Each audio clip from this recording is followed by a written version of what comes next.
It is the middle of the night. Everyone around you is asleep, and a sudden, sharp pain in your tooth jolts you fully awake. Today, that moment usually means reaching for a painkiller and telling yourself you will call the dentist first thing in the morning. Now picture that exact same pain happening to an ancient human, lying awake in the dark with hours left before sunrise. No medicine cabinet, no phone to call anyone, and absolutely no promise that morning would bring any real solution at all. Researchers studying ancient dental remains and comparing them with pain management behavior in still existing traditional societies have pieced together a surprisingly detailed picture of what those long, dark hours likely looked like. And the way ancient humans actually got through it involves far more than simply gritting their teeth and waiting. By the end of this video, you will understand exactly what an ancient human's night looked like when a toothache refused to let them sleep. If uncovering how ancient humans endured the small, brutal moments of everyday pain long before modern medicine existed is the kind of mystery that keeps pulling you in, this is exactly the territory this channel breaks down every single week. So staying nearby means the next one will not slip past you. Let's start with why a toothache specifically was such a uniquely miserable experience in ancient life, because the reasons run deeper than most people initially assume. A cavity or infected tooth exposes or irritates the nerve running through the center of the tooth, one of the most densely packed nerve clusters anywhere in the human body relative to its size. Modern dentistry has entire categories of medication built specifically around dulling this exact kind of pain.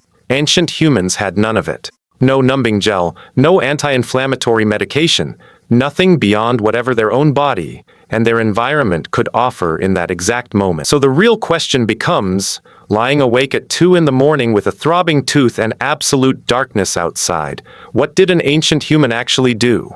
The first response, according to researchers studying pain behavior across human history, was almost certainly something the body does entirely on its own, before any conscious decision is even made. Physical pain triggers the release of certain natural chemicals within the body that function as the body's own built-in pain-dulling system. This is not something unique to modern humans. It is a basic biological mechanism present in ancient humans exactly the same way it exists today. It does not eliminate pain the way modern medication can, but it does provide a meaningful, if limited, layer of natural relief during an otherwise unbearable night. Beyond what the body did automatically, ancient humans appear to have relied heavily on specific plants with numbing or anti-inflammatory properties. Something researchers have confirmed through both archaeological residue analysis and the continued use of certain plants in various traditional pain relief practices found around the world today. Certain plant materials, when chewed directly or held against the affected area, contain natural compounds capable of producing a mild, temporary numbing sensation in the surrounding tissue. This would not have eliminated the pain of a serious dental infection, but for a person lying awake in complete darkness with absolutely no other option available.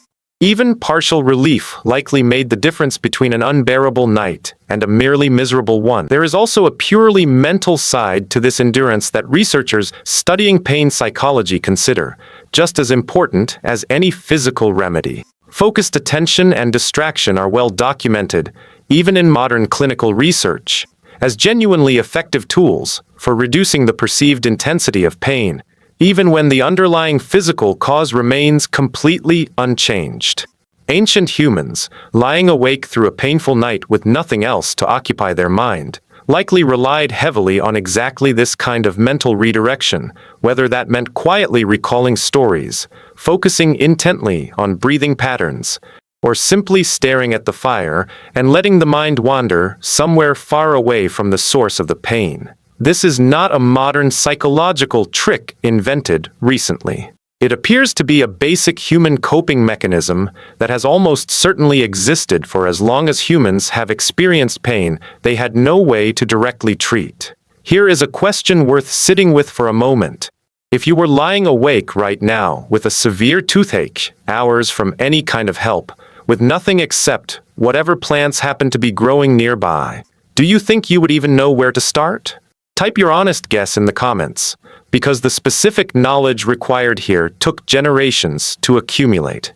There is another layer to how ancient humans managed pain that goes beyond biology and plants entirely, and it involves something researchers describe as deeply psychological. Simple physical positioning appears to have played a real role in managing dental pain throughout the night.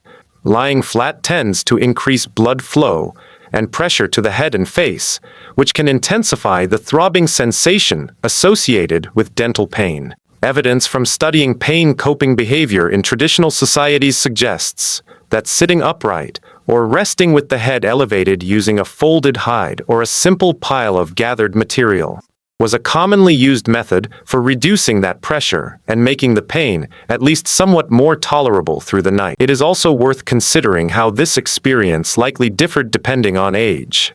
A young child dealing with a severe toothache in the middle of the night, without the emotional regulation and coping strategies an adult gradually develops over a lifetime, almost certainly struggled far more intensely with both the physical pain and the fear of an unexplained, unrelenting sensation they had no way to understand or control.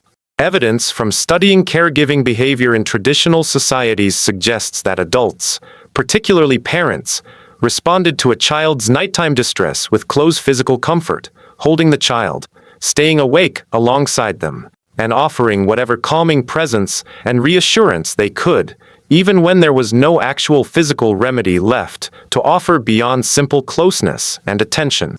None of this made a severe toothache anything close to comfortable, and this next part of the story reveals just how serious this seemingly small problem could actually become. An untreated dental infection does not simply stay contained to the tooth itself. Left alone long enough, it can spread into the surrounding jawbone, and in more severe cases, into deeper tissue throughout the head and neck. Researchers studying ancient skeletal remains have found clear evidence of exactly this kind of progression, including cases of significant bone damage surrounding an infected tooth, consistent with an infection that was never treated at any point before it caused lasting, visible harm. In the most extreme documented cases, researchers believe a severe untreated dental infection could become life-threatening, a genuinely dangerous outcome from what most people today consider a routine, easily solved dental problem. If a detail this serious is catching your attention right now, that reaction is exactly why leaving a like on a video like this helps more people stumble onto the same kind of surprising history.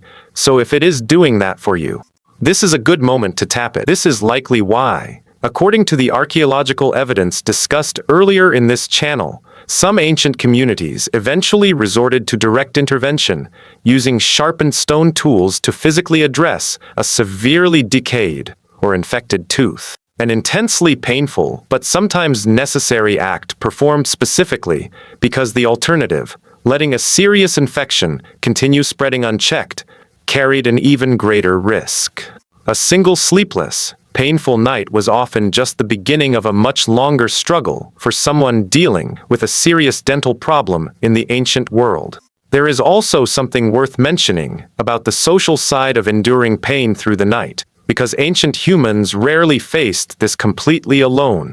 Evidence from studying group dynamics in traditional societies suggests that a person in significant pain, particularly pain severe enough to disrupt an entire night's sleep, was frequently comforted or assisted by others nearby. Even if that assistance amounted to nothing more than quiet company, a supportive presence, or someone staying awake alongside them through the worst of it. This kind of simple, unspoken companionship during suffering appears to be a consistent thread throughout ancient human social behavior, a reminder that survival in these communities was never only about solving a physical problem directly, but also about not facing that problem in complete isolation. There is also a seasonal element to this story that is easy to overlook. The specific plants known for numbing or anti-inflammatory properties were not available year-round in most environments, meaning the exact same painful toothache could be met with meaningfully different options